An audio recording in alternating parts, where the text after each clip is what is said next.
अपनी नजरों से केवल संसार में अपने काम की वस्तुएं मत खोजिए, राम की वस्तुएं भी खोजिए। राम की वस्तुएं क्या है?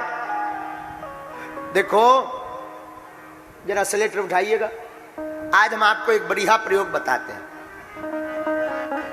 उठाइए। आपकी दृष्टि कितनी अद्भुत होती है, एक चीज को कितने प्रकार से पढ़ा जा सकता है, जरा समझिए। आज आपको बड़ा आनंद आएगा।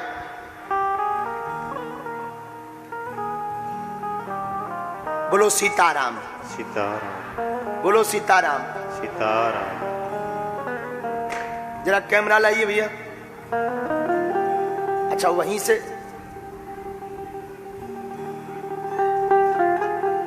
एक दुकान में एक व्यक्ति जलेबी खाने गया। दृष्टि पर कह रहे हैं बात, आज की कथा दृष्टि पर है। किस पर है बोलो ना। एक दुकान में एक जलेबी खाने एक व्यक्ति गया, जलेबी खा रहा था। इतने में एक कौवा आया। कौवा तो जानते हो ना, कौन विदेशी आओ। एक कौवा आया, उस कौवे ने दही पर जाकर अपनी चोंच मारी और दही पर बैठ गया। तो जो दुकान का हलवाई था उसने एक जलेबी का टुकड़ा लिया और इतना जोर से मारा कि कौवा एक ही बेर में टपक गया, गिर गया और मर गया। तो जो जलेबी खा रहा था उसने बड़े ध्यान से देखा वो पूरा चमत्कार। वो पानी पीने गया तो टंकी जहां पानी की लगी थी वहां एक केवला की गांठ डली थी, केवला। तो उसने केवला की गांठ से, टंकी में थोड़ी सी जगह थी वहां पर उसने ये लाइन लिखी और चला गया। लाइन को पढ़िएगा क्या लिखा है उसने। कागा दही पर जान गवायो। कागा दही पर, पढ़ लिया ना, इतना लिख करके वो चला गया। अब वहां पर आया एक कवि। कवि आया तो कवि ने कैसे पढ़ा?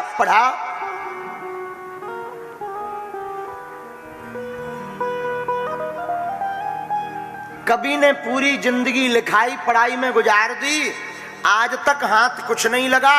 उसे उस लिखे हुई लाइन पर का पता तो था नहीं कि किसके कारण लिखा, किसने लिखा। लेकिन एक कवि आया और जब कवि ने उस लाइन को पढ़ा तो कवि ने ऐसे पढ़ा उस लाइन को। ये कवि है, ये पहले की लाइन है। कवि ने ऐसे पढ़ा, कागद ही पर जान गवायो।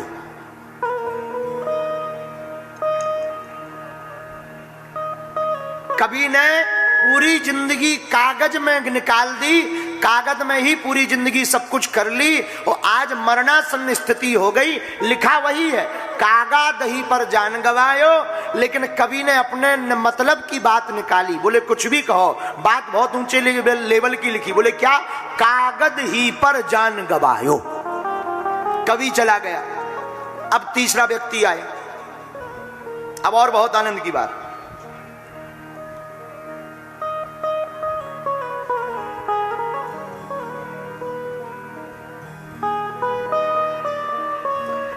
ये आया तो इसने जो है पढ़ा, ये इसने दुकान पर जलेबी खाई, सामने पानी की टंकी पर वही लिखा था कागा दही पर। तो कवि ने तो क्या पढ़ा था? कागज ही पर जान गवायो। लेकिन ये जो तीसरा व्यक्ति है ये था नागपुर का, और दरअसल ये था इलू इलू वाला प्रेमी, और इसको मिल गया था प्रेम में धोखा। तो इसका तो था दिमाग खराब, तो 1.5 किलो जलेबी खावे गौ। अब इसने क्या पढ़ा जरा सुनिए। ये है प्रेमी। प्रेमी ने पढ़ा कागद ही पर जान गवायो।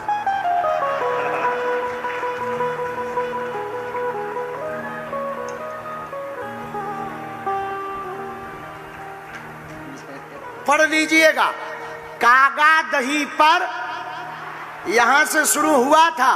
कवि ने क्या पढ़ा? कागज ही पर लेकिन ये इलू इलू वाले ने क्या पढ़ा, पूरी जिंदगी वो प्यार करता रहा, लिपस्टिक खरीदता रहा और लिपस्टिक कोई और ले गया।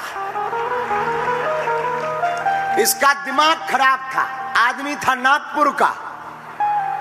इसने क्या पढ़ा, कहा गदही पर जान गवायो। लाइन एक ही है, नजारे अलग अलग हैं, संसार एक ही है, दृष्टि अलग अलग है। काम में देखोगे तो संसार काम में दिखाई देगा, राम में देखोगे तो संसार राम में दिखाई देगा। धन्यवाद। इसलिए मेरे पागलो, आज की कथा तुम्हारे काम की है। अगर तुम अपनी दृष्टि को राम में रखोगे तो तुम्हें राम एक दिन मिल ही जाएगा। कौन मिल जाएगा, लेकिन क्या बदलो, बोलो ना, क्या बदलो, दृष्टि बदलो। और अपनी दृष्टि में आज से ही भक्ति की दृष्टि रखो और पूरे संसार में राम में देखना प्रारंभ करो। तुम जहां जाओगे वहां तुम्हें राम के दीवाने मिल जाएंगे। हम अपनी निजी बात बताते हैं, हम तो जहां भी जाते, एरोप्लेन में, हवाई जहाज में, देश में, विदेश में, हम जहां भी जाते, हनुमान जी की ऐसी कृपा है, हमें तो वहीं हनुमान जी के भक्त मिल जाते। कई बार एरोप्लेन में वो जो गोरे गोरे लड़का लड़की खाने पिलाने में वही मिल जाते। हम पूछते थे क्यों भाई, हनुमान जी को? हाँ गुरु जी, हम तो हनुमान जी को ही मानते। अरे हम कहा ठटरी के बारे ऐसे क्या कर रहे हो? फिर बड़ा आनंद आता है, खूब आनंद आता है। तो मेरे पागलों, जिसकी जैसी दृष्टि होती है उसको संसार वैसा ही दिखाई पड़ता है। आपकी दृष्टि कथा के प्रति जैसी होगी, कथा का फल भी आपको वैसा ही मिलेगा। लेकिन एक ही बात कहेंगे, जो भगवान का दीवाना हो जाता है उसे संसार दीवाना दिखाई पड़ता है।